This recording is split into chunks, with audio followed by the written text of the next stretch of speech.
Good afternoon, Lisbon. I mean, it's very unfair. How can you, take from there? I mean, I can compete with Jose. I mean, it's very well done.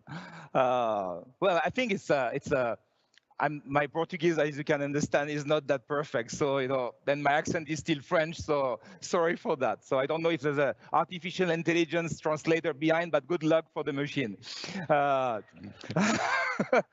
Anyway, we are where we are. Very happy, very honored to be here with you. I mean, I feel a very vibrant, let's say, attendance today. And I have to say, very impressed by the technology that the team has been using.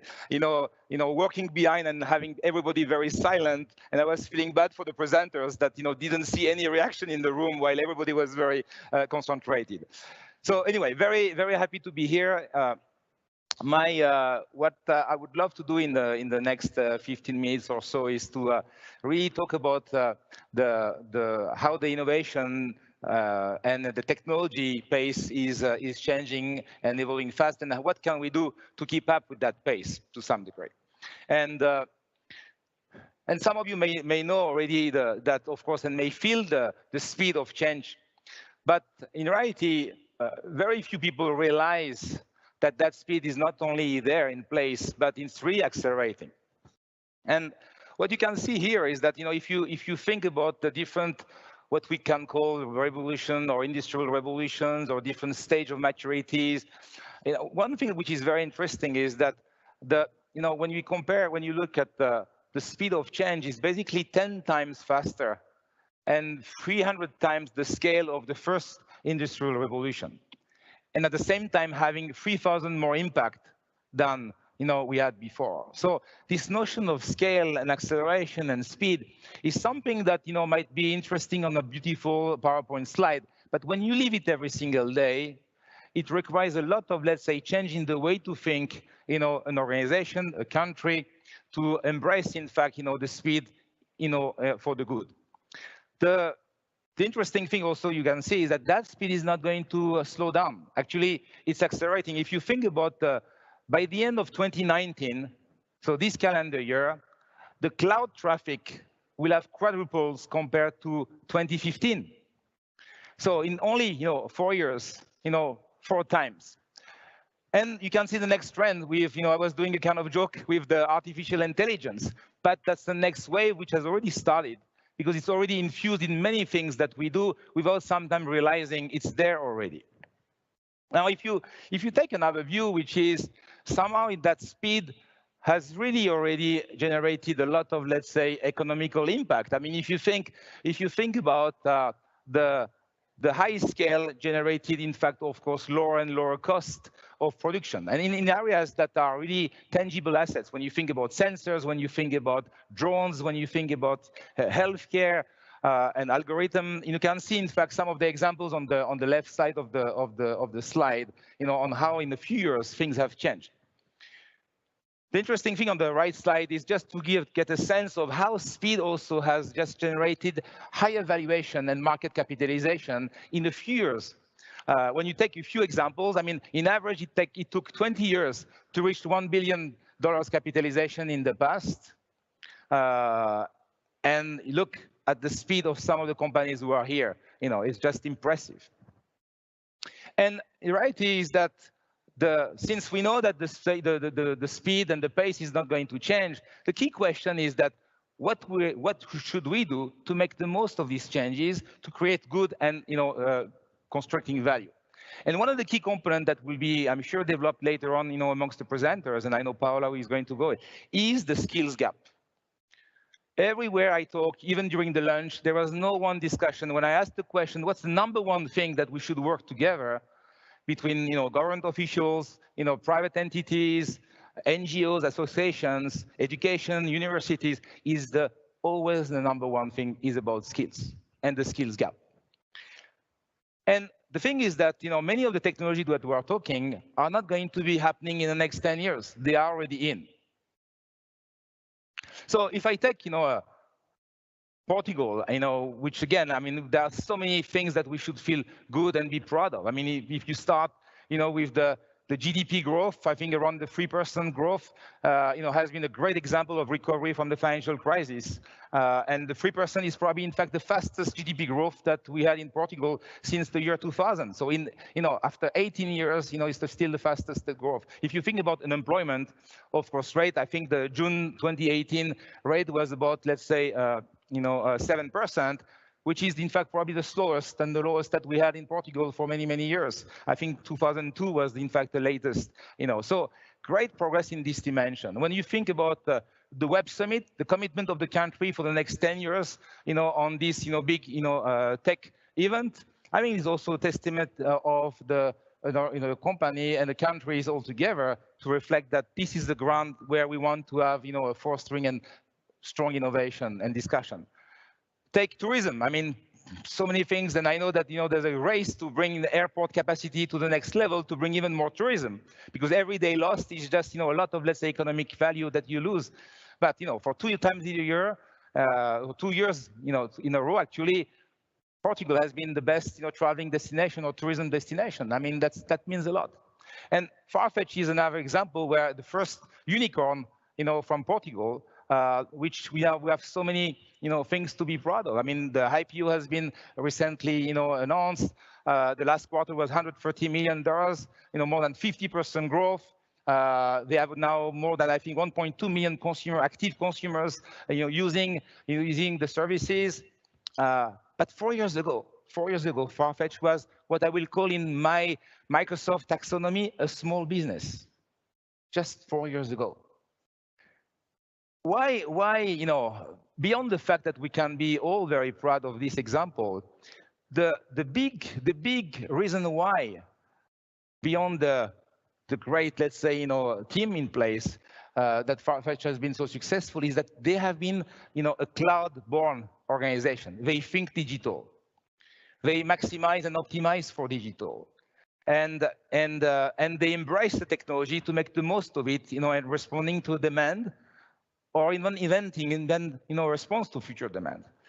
The point I was willing to make here on these 4, let's say, kind of, let's say, graphs or slides, is that what I learned in technology is that success doesn't, stay forever, unless you start to reflect about what's going to be the next wave and how you embrace the next wave.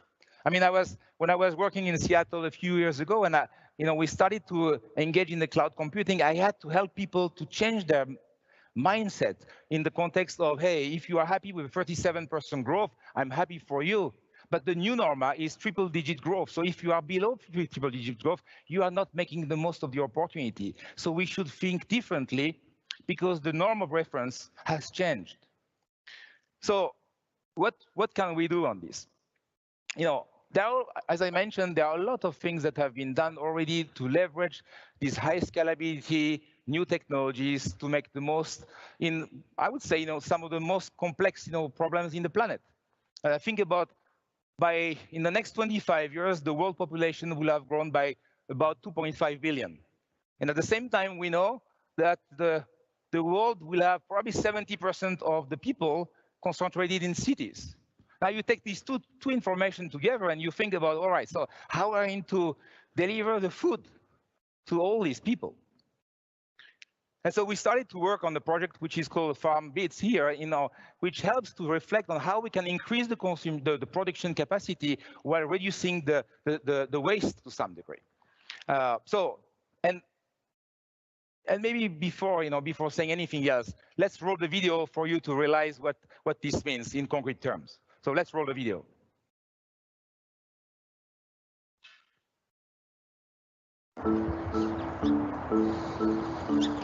This area is known as Stewart's Landing, and this is Dancing Crow Farm. One of the world's problems is yield. How do you double the yield by 2050 to feed the growth of the population in the world? This is a project that we recently started. What we want to do is we want to enable data-driven farming. The first goal is to give a real-time view of the farm, real-time pulse of the farm to the farmer, saying, hey, this is what your farm is doing right now.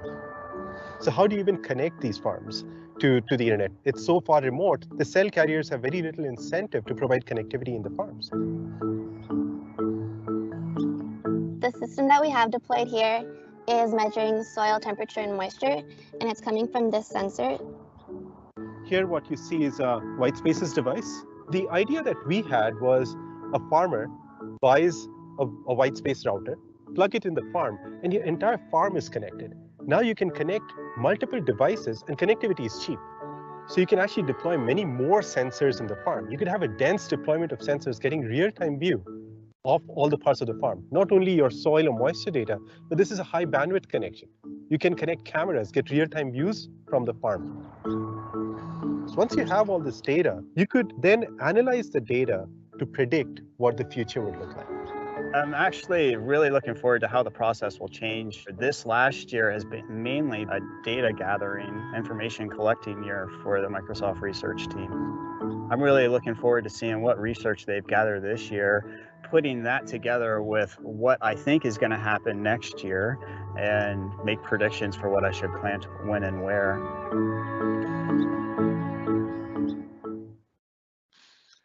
So this is an example, of course, that that covers the agriculture. But think about healthcare. Think about industry, manufacturing. It happens. It started already to happen in multiple dimensions. And of course, when you think about the particularity of this revolution or technological revolution, is in the past it was always starting most likely in a mature market. Today, this technology evolution is happening everywhere at the same time. And that's why, in fact, the scale is very different. And to some degree, in fact, every economist has demonstrated that the size of the population is not correlated to the GDP. And so basically, one of the probably two leading indicators of prosperity of a country or a company or industry or customer segments, maybe even individuals, is twofold. To some degree, is their ability to change and take a embrace, in fact, what is existing and learning what it takes to get there. And the second thing is that when you think about the computing power available in the world today, not only in your country, everywhere else, that with a credit card you can access to any computing power today.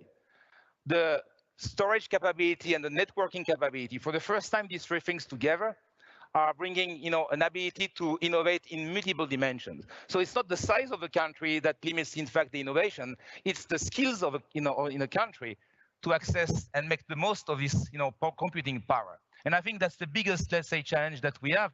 And at Microsoft, in partnership with government, with different institutions, with universities, the number one priority that we have is really to enable these skills to happen, to contribute to the society. And we are multiplying experiments, I would say. And we'll fail, we'll learn as a team. For example, in Italy, we launched what we call the Ambizione Italia. And the goal is basically to partner with Adecco, a company that some of you might know, very specialized in HR and recruitment, and LinkedIn to train 500,000 people in Italy to get these skills, and almost certify 50,000 people with this type of, let's say, cloud and AI capacity to be able to contribute to the society. I mean, I'm very proud to say that in Portugal, with a partnership with the government, Microsoft, and the Nova School of Business and Economics, we are starting to go in the same direction and trying to find out how we can bring together the different skills and the online platform capability to help people, to go there. And whether you are a student or whether you are, in a mid-career and you want to recycle and reflect on your new type of skills, we need to bring this type of skills to help, in fact, everyone to contribute in the society. I think sometimes we need also to reflect on, let's say, the growth mindset, on the ability to change. I was sharing an anecdote at lunchtime with someone, who was telling, hey, my kid, who is 12, 13 years old, was at the same school I was. My mom, all of a sudden, shared, in fact, the files and my grades and the programs. And I was amazed that 30 years later, my kid, who is in the same school, had exactly the same program. So basically, he realized that the school is preparing for the 80s, not for the 21st century. And so there's a big role as well to help and to partner with the schools as well to make the most of this. I think what I would like to also to say is that innovation technology providers have a huge responsibility, huge responsibility. The speed doesn't help always policymakers to be up to date. So we need to partner to make them absolutely aware of what's going on. We need to demonstrate a very strong stand when it comes to ethics, because algorithm, the inclusion that you need to put in an algorithm or in the data set has to be the most inclusive and representative and diverse. Otherwise, the outcome of these data analytics are going to be biased for the wrong output and the wrong conclusion. We have to demonstrate accountability, transparency of what we do with the data. Of course, it has to be compliant. And I think the best thing that probably EU have done, is GDPR, because it raised the bar when it comes to responsibility in terms of privacy. And it's part of the principles that Microsoft is really, putting behind. And of course, we are, creating a lot of, let's say, partnerships across, let's say, the world to make sure that, let's say, the new generation of developers have these principles in mind when it comes to quality delivery, for the sake of the humanity. So to some degree, I think the key point is that we are in a journey, and it will take each of us to make a difference to all of us. And that's why I love this type of gathering here, because the conversation, the presentation are one benefit, but the key thing is all the crazy, vibrant, dynamic discussions that are helping to bring solutions to the next level. So, let's embrace the technology, let's make the most of it, be responsible on what we do with it and how we want to create these principles in action. And thank you very much for your participation today, and all the very best for the rest of the day. Thank you. Bye-bye.